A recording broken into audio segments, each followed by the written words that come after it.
میرے بھائیوں، آپ شاہین کو نہ دیکھیں، شاہین سے مراد شاہین نہیں، مسلمانوں کو یہ بالکل دستک دی گئی، مسلمانوں کے دلوں پر دستک ہے۔ علامہ اقبال کے کہنے کا یہ مطلب ہے آپ کو شاہین قرار دیا ہے، آپ اتنے بزدل کیسے ہو گئے؟ مومن بزدل نہیں ہوتا میرے بھائیوں۔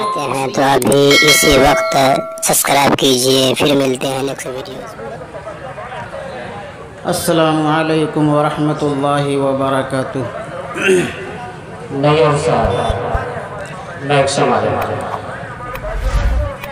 سبحانہ ما اعظم شانہ لا يحد ولا يتصور لا ينتج ولا يتغير تعالى عن الجنس والجهات جعل الكليات والجزئيات۔ أما بعد،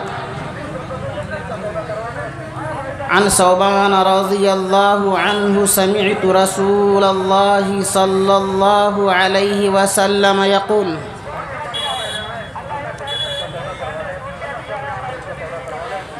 يوشك الأمم أن تداعى عليكم كما تداعى الآكلة إلى قصعتها. فقال قائل: ومن قلة نحن يومئذ؟ قال: بل أنتم يومئذ كثير ولكنكم غثاء كغثاء السيل. ولينزعن الله من عدو صدوركم المهابة منكم،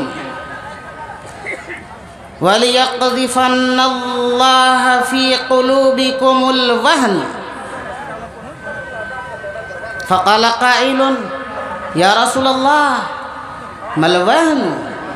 قال النبي صلى الله عليه وسلم: حب الدنيا وكراهية الموت. رواہ البخاری۔ حاضرین ذی وقار،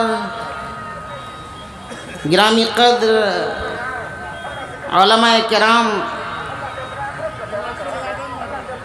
اللہ تبارک و تعالیٰ کا بڑا کرم ہے کہ ہم سبوں کو اللہ نے تھوڑی دیر سننے سنانے کی توفیق دی ہے۔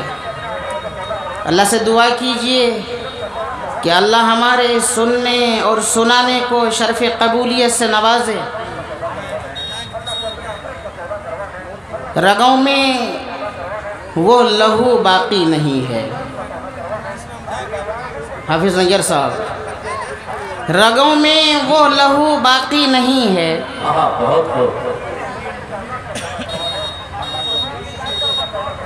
وہ خون، وہ آرزو، وہ دل باقی نہیں ہے۔ نماز و روزہ و قربانی و حج سب کچھ باقی ہے مگر تو باقی نہیں ہے۔ حاضرین، کیا مطلب؟ یہ کوئی عام اور کوئی ایسے ویسے شاعر کا شعر نہیں، بہت بڑے فلسفیانہ شاعر جن کا فلسفہ اور جن کی عقل اتنی مضبوط اور جن کا فلسفہ اتنا مضبوط کہ جب کوئی فلسفی کسی فلسفہ کی موشگافی اور باریکیوں سے پردہ نہیں اٹھا پاتے تھے، لیکن علامہ اقبال میں وہ کمال تھا کہ اللہ تبارک و تعالیٰ نے وہ عقل دی تھی، وہ صلاحیت عطا کی تھی کہ وہ نہ جانے کیسے کیسے باریک مسائل سے ایسے پردہ ہٹاتے تھے جیسا کہ لگتا ہے کہ ابھی کہیں سے علم کا نزول ہوتا ہو اور سینے میں اس کا القاء ہوتا ہو پھر بیان کرتا ہو۔ کیا مطلب ہے شاعر کے کہنے کا؟ ایک بات بتائیں ایمانداری سے، ہم سب مسلمان ہیں، کیا شک ہے اس میں؟ یقیناً ہم سب مسلمان ہیں، لیکن کیا ہم باقی ہیں اپنے مسلمان ہونے کے ساتھ؟ کیا اس کی ضمانت آپ دے سکتے ہیں کہ ہم مسلمان ہونے کے ساتھ، مومن ہونے کے ساتھ، مومنانہ شان اور مومنانہ کیفیت ہمارے اندر ودیت کر دی گئی اور اس کے تئیں ہم زندگی گزارتے ہیں؟ اس کا کیا سرٹیفکیٹ ہے؟ کیا سند ہے اس کی آپ کے پاس؟ سند صرف اتنی سی کہ چہرے پر تھوڑی سی داڑھی آ گئی، سند صرف اتنی سی کہ سر پر ٹوپی چڑھ گئی، سند صرف اتنی سی کہ سیرت النبی کا جلسہ کر لیا، سند صرف اتنی سی کہ آپ صرف شب برات کے موقع سے حلوے اور پراٹھے کھا لیے۔ یہ سند، جس سند کی کوئی اہمیت نہیں، کوئی قیمت نہیں، یہ سند نہیں ہے مسلمان ہونے کے لیے۔ آپ بے سند ہو کر مسلمان ہونے کا دعویٰ کر کے زندگی گزارتے ہیں۔ یہ اقبال کا شعر بیان کرتا ہے، میں بیان نہیں کرتا ہوں۔ کیا بیان کرتے ہیں؟ وہ دل وہ آرزو باقی نہیں ہے، رگوں میں وہ لہو باقی نہیں ہے۔ اشارہ تو دیکھیے، اشارہ کدھر کیا شاعر نے؟ شاعر نے اشارہ کیا صحابہ کرام کی زندگی کی طرف، کہ صحابہ کرام کی مقدس جماعت اور قدسی صفات وہ شخصیات جو صحابہ کرام نے سبق پڑھایا تھا، امی لقب جناب محمد الرسول اللہ صلی اللہ علیہ وسلم سے جو درس لیا تھا، جو تعلیمات حاصل کی تھیں، جو پیغامات آپ صلی اللہ علیہ وسلم سے حصول کیے تھے، ان پیغامات کی طرف اشارہ ہے کہ اللہ کے نبی نے ارشاد، اللہ کے نبی نے کیا، اقبال نے کیا بیان کیا کہ مسلمان یقیناً ہو سکتے ہو، لیکن ہو کیا تم؟ مسلمان ہو بھی کہ نہیں ہو؟ کیا صرف نام تو مسلمانوں کا نہیں ہے؟ رگوں میں وہ لہو باقی نہیں جو خون میں حدت، جو خون میں گرمی، جو خون میں شدت پیدا ہونا چاہیے، وہ خون تمہارے اندر اب باقی نہیں ہے۔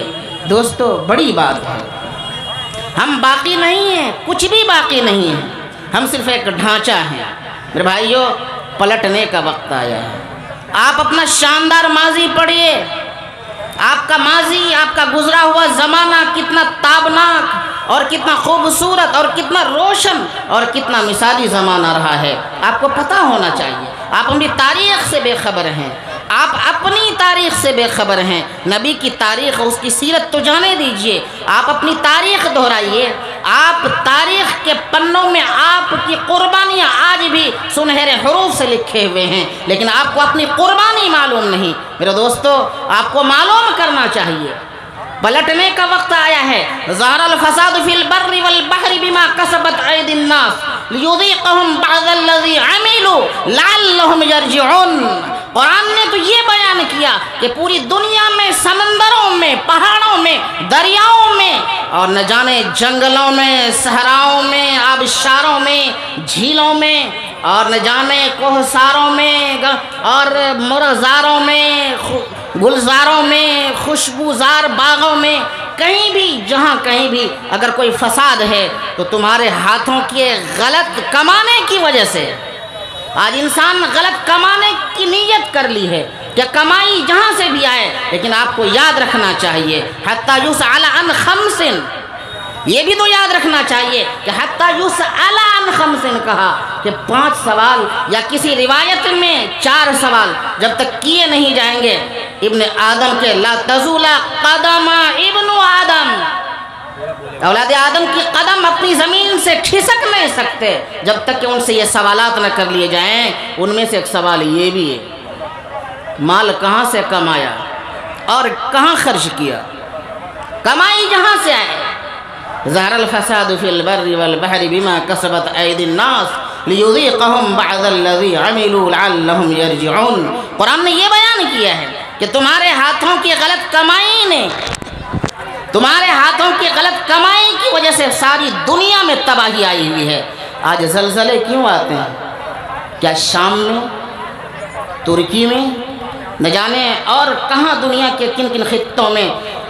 یہ صحیح بات ہے کہ ہر دن کہیں نہ کہیں زلزلہ آتا ہے، یہ تحقیق سے پتہ چل چکا ہے، ہر دن زلزلہ آتا ہے، لیکن کہیں جب زیادہ آتا ہے تو وہاں واویلا کرنے لگتے ہیں، لوگ شور مچانے لگتے ہیں کہ ترکی میں اتنی تباہی آئی، شام میں اتنی تباہی آئی۔ میرے بھائیو، ہر دن زلزلہ نہیں آتا ہے، ہر دن زلزلہ آتا ہے۔ کیوں نہ زلزلہ آئے؟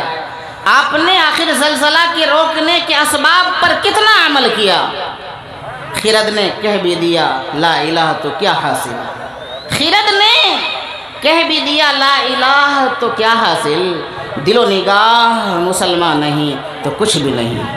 علامہ اقبال نے غزل شعر کہا ہے میرے بھائیو، آپ ہی جیسے ہم جیسے نہت تھے کنگال مسلمانوں کے لیے۔ میرے بھائیو، دل و نگاہ کا مسلمان ہونا ضروری ہے۔ صرف زبان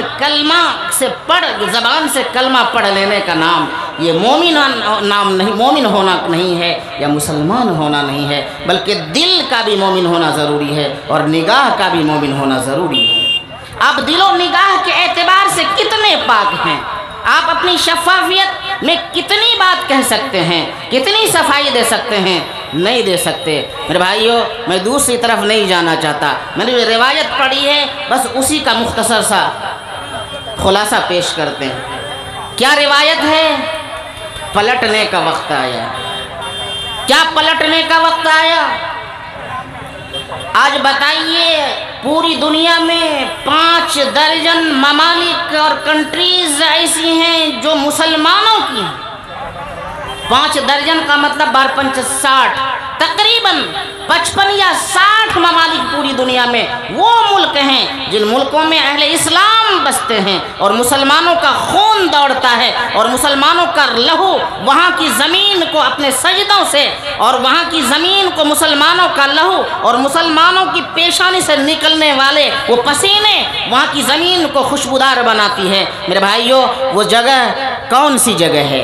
آپ کو پتہ ہے وہ جگہ کم سے کم 55 سے 57 یا 60 ممالک ہیں۔ لیکن بتائیے آج مسلمان ذلیل کہاں کہاں نہیں ہے؟ ذلت مسلمانوں کا مقدر کیوں؟ مسلمانوں اب بھی ہوش کرنے کا وقت ہے، اب بھی ہوش کرنے کا وقت ہے۔ ہوش کے ناخن لیجئے۔ آپ اتنے ہیں کہ آپ اپنی تعداد شمار نہیں کر سکتے۔ کیا آپ اس تعداد کو کم سمجھتے ہیں کہ آپ کے پاس 60 ملک مسلم ملک ہے اور ساتھ ہی ساتھ آپ کی تعداد لگ بھگ 1.25 ارب یعنی 1.25 ارب آبادی آپ کی ہے؟ آپ کیسے پریشان ہو گئے؟ آپ کیسے گھبرا جاتے ہیں؟ میرے بھائیوں، آپ مسلمان تو بن جائیے، آپ سب کچھ باقی ہے لیکن آپ ہی باقی نہیں ہیں۔ میں کیا کر سکتا ہوں یا اور کوئی کیا کر سکتا ہے؟ اپنی ہلاکت کا سامان ہم نے تیار کیا ہے، اپنی تباہی کا سامان ہم نے تیار کیا ہے۔ ہماری تباہی کے دروازے کہاں کہاں کھلے ہیں؟ جہیز ہماری تباہی کے لیے ہے، شراب نوشی ہماری تباہی کے لیے ہے، اور یہ بندھن بینک کا قرض لین دین، سودی لین دین، یہ چور دروازے سے لوگ آتے ہیں اور مسلمانوں کی ایمان پر ڈاکے ڈالتے ہیں، لیکن مسلمانوں کو خبر نہیں یہ سودی لین دین بلا کسی تکلف انجام دیتے ہیں اور کر گزرتے ہیں۔ بتائیے یہ سازش کس کی ہے؟ کہاں سے یہ پلان تیار کیا جاتا ہے؟ آخر کون سا وہ منصوبہ ہے جس منصوبے کے تحت یہ کام انجام دیے جاتے ہیں؟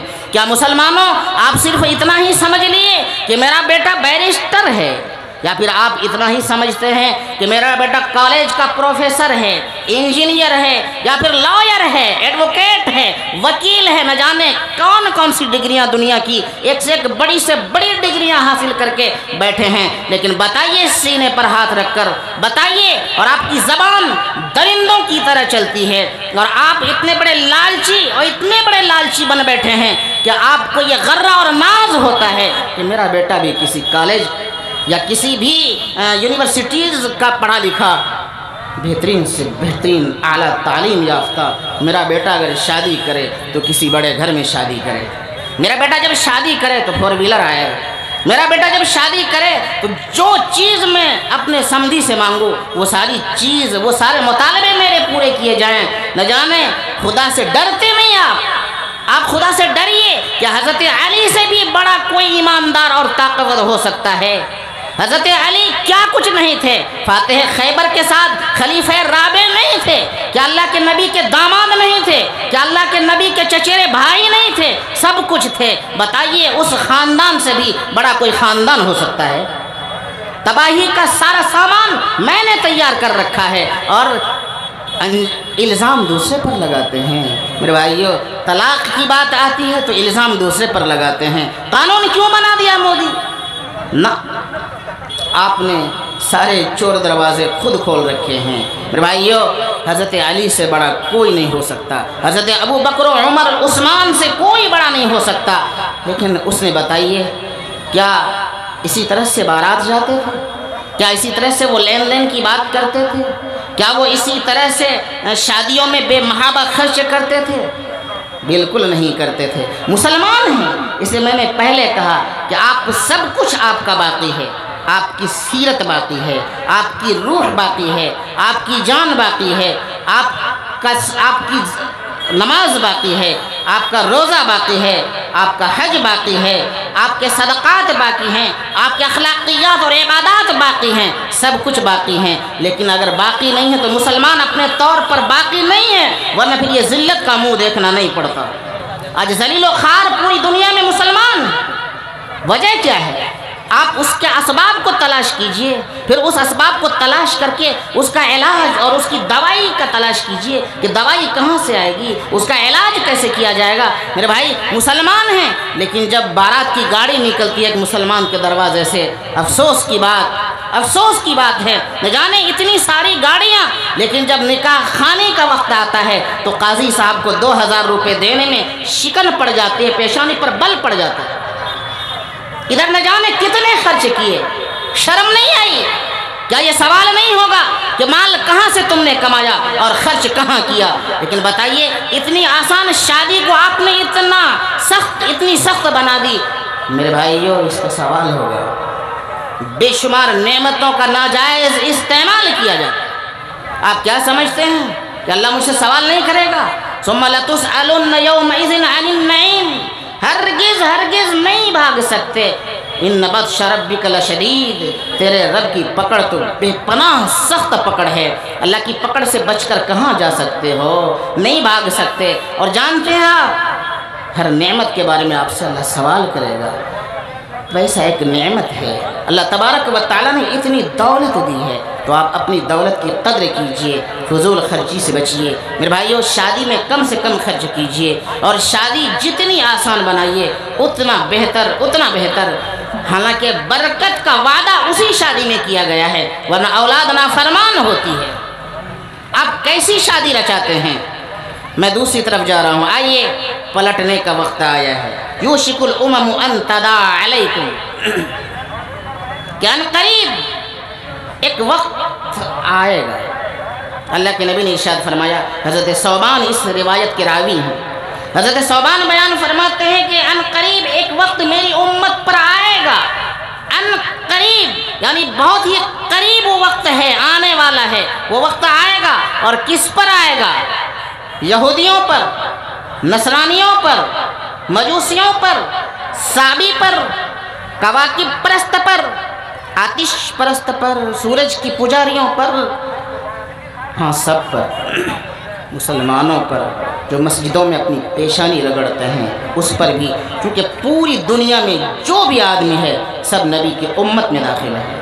میری امت میں ایک وقت آئے گا، اور خصوصاً مراد یہاں اس حدیث میں یوشک الامم ان تداعی علیکم کما تداعی الاکلۃ علی قصعتها، یہ قصعتها کہ ان قریب ایک وقت آنے والا ہے کہ مسلمانوں پر ساری باطل قومیں، ساری باطل طاقتیں، جس کو اپنی طاقت کا ناز اور اپنی قوت کا گھمنڈ ہوگا، اور اپنی قوت کے گھمنڈ کے نتیجے میں مسلمانوں پر اس طرح ٹوٹ پڑے گا جیسے کھانے کے پیالے پر اور دسترخوان پر لوگ کھانے کے لیے ٹوٹ پڑتے ہیں۔ وہ وقت آیا چاہتا ہے، بلکہ آ گیا۔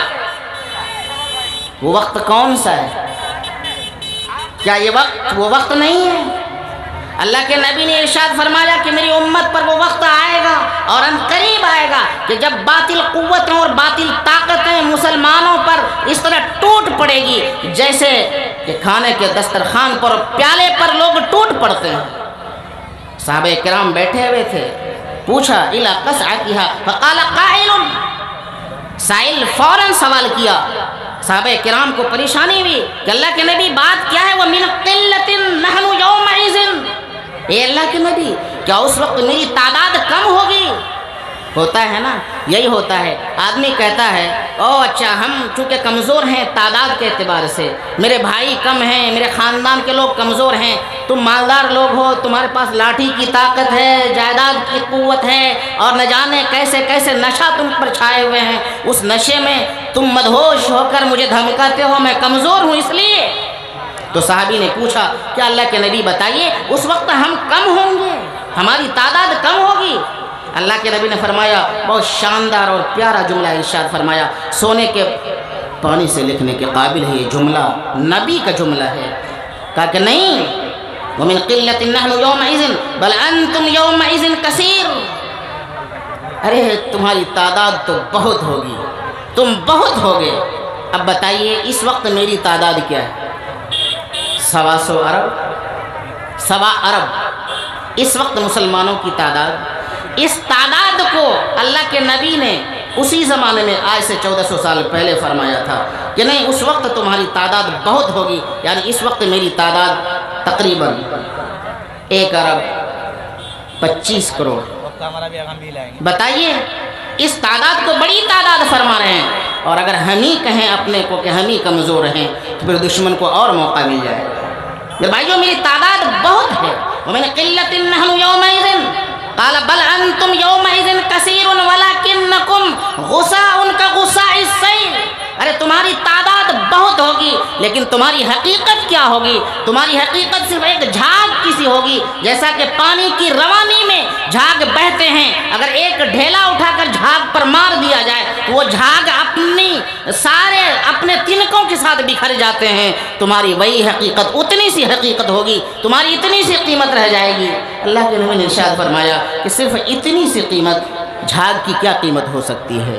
آپ دیکھتے ہیں پانی میں جدھر سے پانی اگر اونچائی کی طرف سے پانی آتا ہے اور نشیب کی طرف جاتا ہے نیچے کی طرف، تو دیکھتے ہیں کہ پانی کی روانی کے ساتھ بے شمار تنکے بہتے ہیں اور جھاگ پڑ جاتے ہیں۔ اس جھاگ کی کیا حقیقت ہے؟ کوئی حقیقت نہیں، ایک ڈھیلا ماریے بکھر جاتا ہے۔ یہی حقیقت، یہی مثال دے کر اللہ کے نبی نے ارشاد فرمایا کہ مسلمانوں تمہاری بس اتنی سی بات تمہاری رہ جائے گی۔ پھر پوچھا کہ آخر بات کیا ہوگی، کیوں ایسا ہوگا؟ غصہ السیل، آگے جو جملہ ارشاد فرمایا وہ جملہ ہے وَلِيَنْزَعَنَّ اللَّهَ مِنْ عَدُوِّ صُدُورِكُمُ الْمَهَابَةَ مِنْكُمْ۔ کیوں ایسا ہوگا؟ کیوں آخر لوگ مسلمانوں پر ٹوٹ پڑیں گے؟ کیا وجہ ہوگی؟ کیا مسلمان کم تو ہوں گے نہیں، بہت سی تعداد میں ہوں گے، پھر بھی ایسا کیوں ہوگا؟ تو اللہ کے نبی نے ارشاد فرمایا اس لیے ہوگا کہ تمہارے ان کے دلوں سے تمہاری ہیبت اور تمہارا خوف نکال دیا جائے گا۔ کن کے دلوں سے؟ غیروں کے دلوں سے۔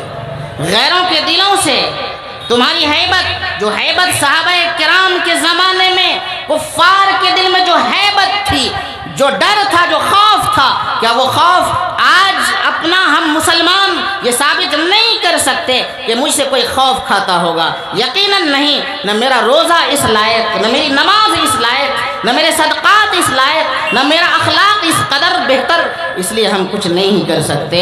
میرے بھائیو اللہ کے نبی نے ارشاد فرمایا کہ تمہاری ہیبت ان کے سینوں سے، دشمنوں کے سینوں سے تمہاری ہیبت نکال دی جائے گی۔ جب تمہاری ہیبت ہی نکال دی جائے گی تو پھر تم پر وہ حکومت کیوں نہیں کریں گے، کیوں نہیں ٹوٹ پڑیں گے؟ آگے ارشاد فرمایا وَلِيَقْذِفَنَّ اللَّهَ فِي قُلُوبِكُمُ الْوَهْنَ۔ تمہارے دل آپس میں پھوڑ دیے جائیں گے، تم آپس میں منتشر ہو جاؤ گے، تم ٹوٹ جاؤ گے۔ آپس میں ٹوٹنے کا مطلب یہ ہے ایک بھائی کو دوسرے بھائی سے دشمنی ہے، ایک خاندان کو دوسرے خاندان سے دشمنی ہے، ایک پریوار کو دوسرے پریوار سے دشمنی ہے، بیوی اور ساس اور بہو کے جھگڑے عجیب جھگڑے ہیں، بھائی بھائی کا جھگڑا عجیب جھگڑا ہے۔ میرے بھائیو مسلمانوں کے خاندانی جھگڑے آج تک دور نہیں ہو سکے۔ نہ جانے آج سے 100 سال پہلے اگر کوئی جھگڑا تھا خاندانی جھگڑا تو وہ جھگڑا آج بھی سلگنے کی شکل اختیار کر لیا ہے اور سلگتا چلا جا رہا ہے۔ میرے بھائیو آپس میں تمہارا توڑ پیدا کر دیا جائے گا۔ لِيَقْذِفَنَّ اللَّهَ فِي قُلُوبِكُمُ الْوَهْنَ، تمہارے دل پھٹ جائیں گے۔ جب تمہارے دل آپس میں متحد نہیں ہوں گے تو تمہاری ہیبت تمہارے دشمنوں کے سینے سے نکال دی جائے گی۔ آج پوری دنیا میں مسلمان اس لیے ذلیل و خوار ہے کہ آج پوری دنیا میں یہودی قوت دندناتی پھرتی ہے، نصرانیت اپنا شور مچاتی ہے اور مجوسیت اپنے ترانے گاتی ہے۔ میرے بھائیوں، مسلمانوں کا کوئی پرسان حال نہیں، مسلمان قسم پرسی کی زندگی گزارتا ہے۔ مسلمانوں، پلٹنے کا وقت آیا، اب بھی آپ توبہ کریں، اللہ کے توبہ کا دروازہ اب بھی کھلا ہے۔ ابھی سورج مغرب سے نکلا نہیں، جس دن سورج مغرب سے نکل جائے گا توبہ کے دروازے بند کر دیے جائیں گے، پھر کوئی توبہ قابل قبول نہیں ہوگی۔ میرے بھائیوں، یہ بات صرف کہنے کی نہیں بلکہ اپنے دامن میں لکھنے کی ضرورت ہے، لے کے جائیے۔ اللہ کے نبی نے کیا ارشاد فرمایا؟ ارشاد فرمایا کہ تمہارے دل آپس میں توڑ دیے جائیں گے اور تمہاری ہیبت تمہارے دشمنوں کے سینوں سے نکال دی جائے گی۔ جب یہ صورتحال پیدا ہو جائے گی تو پھر تم کہیں کے نہیں رہو گے، تمہاری وحدت پارا پارا ہو جائے گی، تمہارا شیرازہ بکھر جائے گا، تم متحد ہو کر زندگی نہیں گزار سکتے۔ آگے فرمایا فقال قائل مل وہن یا رسول اللہ، اے اللہ کے نبی وہن کیا ہے؟ وہن کی بیماری تم میں پیدا کر دی جائے گی، وہن کیا ہے؟ پھر وہن کے بارے میں اللہ کے نبی نے خود ارشاد فرمایا مل وہن یا رسول اللہ حب الدنیا و کراہیت الموت، دنیا کی محبت اور موت کا ڈر، یہی وہن ہے۔ وہن کی تعریف نبی نے خود ارشاد فرما دی۔ وہن کہتے ہیں دنیا سے محبت کرنا اور موت سے ڈر جانا، یہ وہن ہے۔ آج مومن کی شان، یہ مومن میں یہ شان نہیں ہونا چاہیے اور مومن میں یہ بات پیدا نہیں ہونی چاہیے کہ موت سے وہ گھبرا جائے، موت کو گلے لگانے کا جذبہ مسلمانوں میں پیدا ہونا چاہیے۔ یہی تو بات ہے کہ سلمان فارسی اور حضرت ابو ہریرہ رضی اللہ تعالی عنہ اور حضرت سلمان فارسی کے ساتھ حضرت عبداللہ بن حذافہ السہمی رضی اللہ تعالی عنہ، ان لوگوں کے واقعات پڑھتے ہیں تو کیا ان کو اپنی جان کا نذرانہ پیش کر کے موت کو سب سے بہترین تحفہ سمجھ کر کے گلے سے لگایا اور اسلام کا پرچم کو جھکنے نہیں دیا بلکہ بلند سے بلند تر کر کے رکھا۔ میرے بھائیوں، یہ وہ ایمان کے غازی تھے، وہ صرف بات نہیں کرتے تھے، گفتار کے غازی نہیں، وہ تو کردار کے غازی تھے۔ میرے بھائیوں، ہم تو وہ ہیں کہ آج باتیں کرتے ہیں، کر کے کچھ نہیں دیتے۔ میرے بھائی، آپ کیا سمجھتے ہیں آج دنیا کی محبت اس قدر پیدا ہو گئی اور موت سے اتنے ڈر گئے کہ اب تو ہمیں رات میں اکیلا چلنا مشکل ہو جاتا ہے۔ میرے بھائی، یہ صورت پیدا ہو گئی ہے۔ بتائیے آخر یہ بات کیوں پیدا ہوئی؟ آپ تاریخ پلٹیے، آج سے 650 سال پہلے پیچھے جائیے، بلکہ 850 سال ابو المظفر قطر کے زمانے میں جب مصر میں یلغار ہوئی تھی اور مصر کی اینٹ سے اینٹ بجا دی گئی تھی اور بغداد کی سرزمین کو رنگین کر دی گئی تھی، اور بغداد کی سرزمین صرف بغداد کی سرزمین رنگین نہیں ہوئی تھی بلکہ دریائے دجلہ کا پانی سیاہ کر دیا گیا تھا اور تعفن بدبو اتنی پیدا ہوئی تھی۔ وہ کون لوگ تھے؟ کاہے کیوں ایسا ہوا تھا؟ لیکن بعد میں کیا اللہ تبارک و تعالیٰ میں علامہ اقبال نے بیان کیا ہے، واہ واہ، عجیب و غریب واقعہ بیان کیا ہے اپنے شعر میں۔ وہ شعر کیا ہے؟ وہ شعر تو بعد میں سناؤں گا، واقعہ سنیے۔ چنگیز خان اور ہلاکو خان کون تھے؟ یہ چنگیزی ہنگامہ، یہ منگول، یہ مغل خاندان، یہ منگولیا کون منگول تھے؟ کیا ان کی طاقت تھی؟ ان کی بساط کیا تھی؟ آخر ان لوگوں نے ایسا کیوں کیا تھا؟ قراقرم کی سرزمین سے چلا اور بغداد پہنچا، اور بغداد پہنچنے کے بعد بتائیے اس زمانے میں علامہ ابن اسیر بہترین تاریخ داں اور بہترین مورخ، وہ کہتے ہیں کہ میں اس واقعہ کے وقت میں زندہ تھا، لیکن میرا قلم میں وہ طاقت نہیں تھی کہ میں اس دن کی تاریخ لکھ سکوں۔ میری آنکھ نے نہ چشم فلک نے وہ ایسا واقعہ کبھی دیکھا ہو۔ اور اس سے پہلے جس کو کہتے ہیں تاتاری حملہ، تاتاریوں نے کیا حملہ کیا تھا مسلمانوں پر؟ کیا آپ کو پتا ہے کہ سب سے خوبصورت اور سب سے بہترین اور سب سے علم کا گہوارہ اگر اس زمانے میں کوئی سرزمین تھی تو وہ بغداد کی سرزمین تھی۔ سب سے بڑی بڑی لائبریریاں اور نایاب سے نایاب کتابیں وہاں موجود تھیں، لیکن دشمنوں کو کیا تھا؟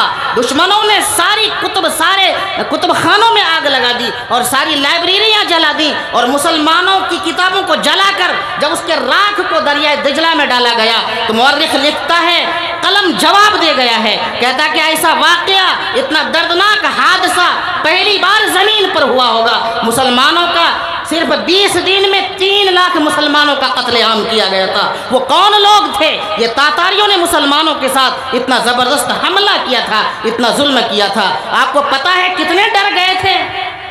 آپ کو پتہ ہونا چاہیے۔ لکھا ہے مورخ علامہ ابن اسیر نے لکھا ہے کہ کاش کہ میں اس وقت زندہ نہ ہوتا، یا تو اس سے پہلے مر گیا ہوتا، یا پھر اس واقعہ کے بعد پیدا ہوا ہوتا، لیکن اپنی آنکھوں سے اس واقعہ کو اگر نہیں دیکھا ہوتا تو بڑا اچھا ہوتا۔ لیکن پھر بھی ساتھیوں نے کہا کہ نہیں، آپ مورخ ہیں، قلم کار ہیں، تاریخ آپ سے بہت تاریخ کو قوت ملتی ہے، آپ اپنے سے ایک تاریخ رقم کریں کہ منگولوں نے اور تاتاریوں نے کیا حملے کیے۔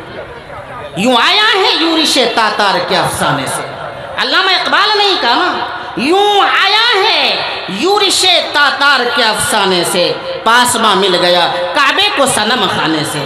میرے بھائیو، کیا مطلب ہے اس شعر کا؟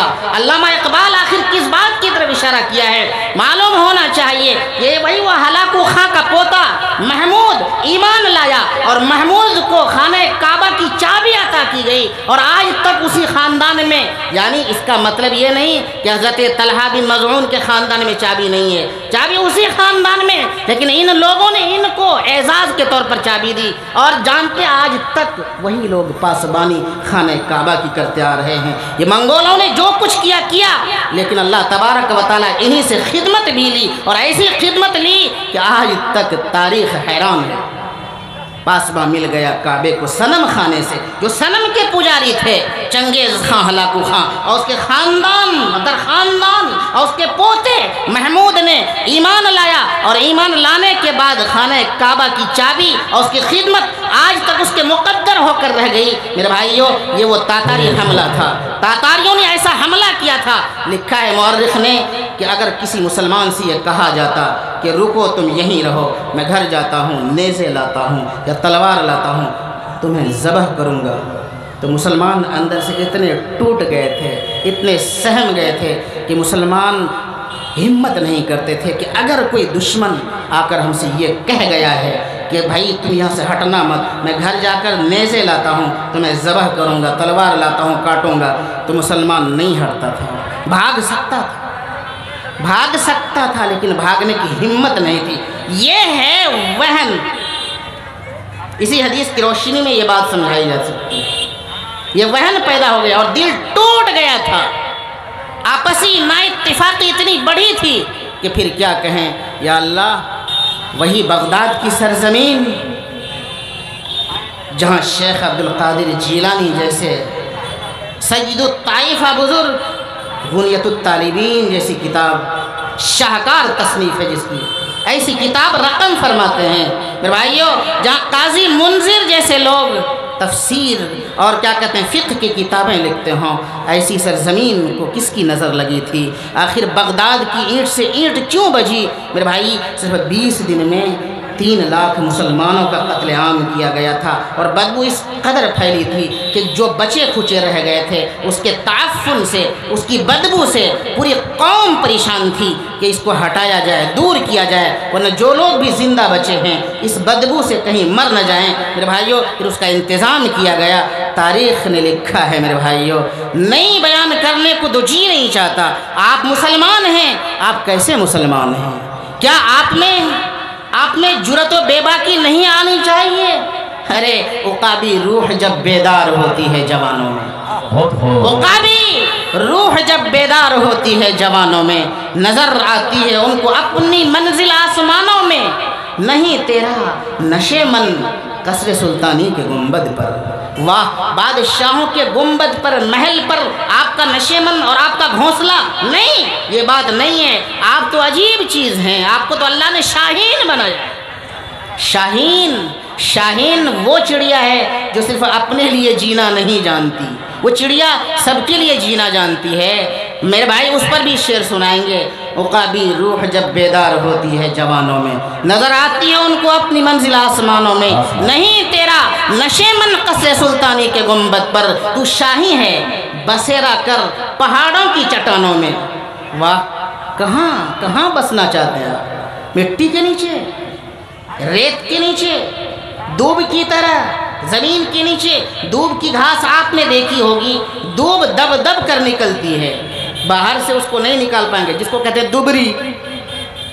دوب ایک ایسی جنگل ہے، ایسی گھاس ہے، نعوذ باللہ ایسا جنگل ہے، ایسی گھاس ہے کہ صرف وہ دب دب کے نکلنا جانتی ہے، پتہ نہیں چلتا لوگوں کو، بہت دور جا کر پھر اس کی پتیاں نمودار ہوتی ہیں، لوگ پھر محسوس کرتے ہیں کہ یہاں دبری کی کوئی جڑ لگی ہوگی، دوب کی کوئی جڑ لگی ہوگی۔ میرے بھائیو، آپ نشیمن کہاں بنانا چاہتے ہیں؟ آپ اپنا گھونسلہ، ارے بھائی آپ کے بارے میں تو یہ کہا ہے علامہ اقبال نے، کیا یہ پورب یہ پچھم چکوروں کی دنیا، یہ پورب یہ پچھم چکوروں کی دنیا، یہ پورب یہ پچھم چکوروں کی دنیا، ہاں پرندوں کی دنیا کا درویش ہوں میں۔ شاہین کے بارے میں کہا ہے، پرندوں کی دنیا کا درویش ہوں میں، نہیں بناتا اپنا آشیانہ، میں اپنا آشیانہ کبھی بنانے کا سوچا نہیں۔ مسلمانوں کو بھی اپنی زندگی ایک مسافر کی طرح زندگی گزارنا چاہیے۔ میرے بھائیو، کن فی الدنیا کأنک غریب او عابر سبیل، یہ حدیث بھی اس بات کی غمازی کرتی ہے کہ نہیں، مسلمانوں کو غریب ہو کر، اجنبی ہو کر زندگی گزارنا چاہیے۔ یہاں غریب کا مطلب اجنبی ہے، یہاں غریب کا مطلب کنگال نہیں، قلاش نہیں، بھیکاری نہیں، اجنبیت مراد لی ہے محدثین نے۔ اللہ کے نبی کا یہی منشا تھا کہ آپ زندگی گزاریں تو صرف اجنبی بن کر زندگی گزاریں، شہرت کا خواہش مند نہ ہوں، شہرت نہ پائیں، آپ بالکل اجنبی گمنام زندگی گزاریں۔ آپ تو شاہین جیسی، چڑیا جیسی خصوصیت اپنے اندر پیدا کریں۔ شاہین اپنے بچوں کو کبھی گھونسلے بنا کر نہیں دیتا، شاہین وہ ایک ایسی چڑیا ہے کہ کبھی اپنے بچوں کو گھونسلے بنا کر نہیں دیتا، صرف وہ اگر اپنے بچوں سے لڑتا ہے، پہاڑوں کی بلندی سے پٹک دیتا ہے، گرا دیتا ہے، اس کے بچے گرتے ہیں اور صبح گرتے پلٹتے ہیں، اچھلتے ہیں، جھپٹنا پلٹنا پلٹنا اچھلنا لہو گرم رکھنے کا ہے ایک بہانہ۔ علامہ اقبال نے کہا ہے وہ تو جھپٹتے پلٹتے اس لیے ہیں کہ لہو گرم رہے، خون میں حرارت رہے، خون میں گرمی پیدا ہو، اور ہم پھر جہاں چاہیں بڑی سے بڑی مسافت سفر کر لیں، لمبی سے لمبی مسافت کو طے کر لیں، اور جہاں جو کام کرنا ہو کر گزریں۔ میرے بھائیو، آپ شاہین کو نہ دیکھیں، شاہین سے مراد شاہین نہیں، مسلمانوں کو یہ بالکل دستک دی گئی، مسلمانوں کے دلوں پر دستک ہے۔ علامہ اقبال کے کہنے کا یہ مطلب ہے، آپ کو شاہین قرار دیا ہے، آپ اتنے بزدل کیسے ہو گئے؟ مومن بزدل نہیں ہوتا میرے بھائیو۔ اس لیے اللہ تبارک و تعالیٰ سے دعا کیجئے کہ اللہ ہمیں کہنے سننے سے زیادہ عمل کی توفیق بخشے۔ اور ساتھ ہی ساتھ آپ کو یہ بات بتا دوں، وقت ہو گیا،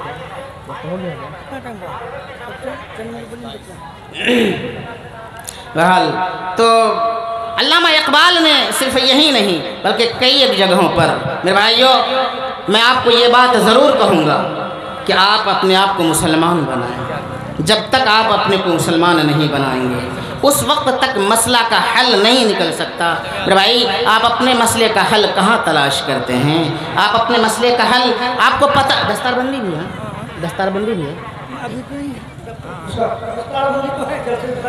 جیسے دستار بندی ہے نا، آپ کو پتہ ہے میرا موضوع تو ختم ہو گیا۔ یہ جملہ معترضہ کے طور پر میں ایک بات کہتا ہوں، چونکہ حدیث پر بہت ساری باتیں کرنی تھیں اور بھی کئی واقعات تھے، لیکن چونکہ وقت کم ہے تو میں صرف اتنی بات کہوں کہ آپ کو یہ پتہ ہوگا کہ جتنے انبیاء کرام دنیا میں تشریف لائے۔ دوستو، آپ دیکھ رہے ہیں NB میڈیا یوٹیوب چینل، اس طرح کا ویڈیوز آپ کو ملتا رہے گا، لائک اور سبسکرائب ضرور کر لینا، اور اس ویڈیوز کو اپنے دوستوں میں شیئر ضرور کرنا۔ پھر ملتے ہیں ایک اور اچھی ویڈیوز لے کر، تب تک اجازت دیجیے، السلام علیکم، خدا حافظ۔